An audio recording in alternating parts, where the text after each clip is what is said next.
Well, I don't know if I have 30 more seconds to be able to explain this.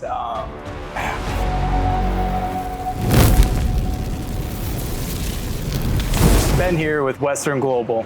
Our newest tank, the Fire Pro, just launched.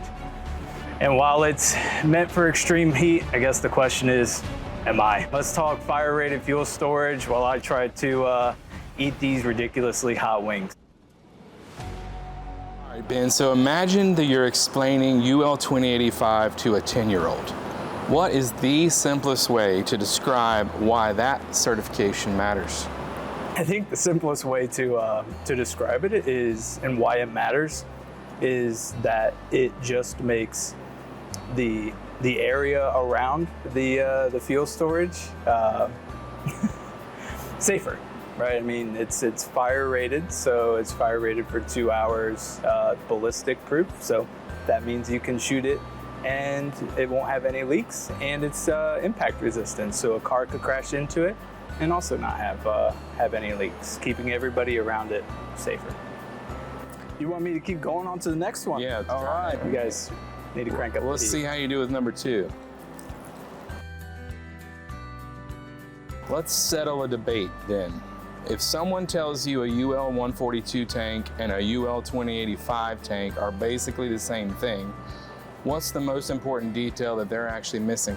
The most important thing that they're missing is that the UL2085, one of the main differences is that it's built with a insulated material on the inside of the tank, which really gives it the vehicle impact resistance as well as the 2-hour fire rating.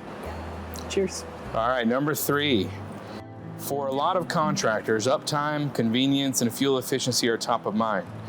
Fire protection isn't necessarily the feature that they're shopping for, so what's the moment when customers suddenly realize why fire-rated storage actually matters? That was a little spicy. I think the moment that they finally realize that fire-rated fuel storage is important is usually going to be when they're having conversations with their AHJ or their fire marshal. After some sort of site planning, that's usually when they're going to realize that they need a 2085 tank versus a UL142 tank. I don't know if you can tell, there's a little sweat. You're starting to glisten a little bit. Perspirate, yeah. That one's a little hot. Let's forge on. Number 4 there. Cheers. That one looks like a different color. It smells spicy. You've spent years, Ben, preparing for worst case scenarios that hopefully never happen. What's one thing about fire protection and fuel storage that you hope nobody ever has to learn the hard way? Well, here it comes. It's all building on each other, just like these questions, I guess. I hope the one thing that they never have to realize the importance or why it's important is through some sort of catastrophic failure or some sort of issue where had they gone 2085, they would have been able to prevent that sort of situation, whether that's a fire or you know, people's lives or anything of that nature. You okay? Yeah. Well, maybe a drink of milk here. I thought I was gonna get through this and be able to say that this was no match for me, but I think we found it. Shaking a little bit. All right. You're definitely sweating a lot more than you were. Yeah. Well, it's also hot out here. You ever get it where your eyeballs feel like they're sweating? I don't know. Yeah, they were right there. We're there? Yeah. We're on the edge? We are.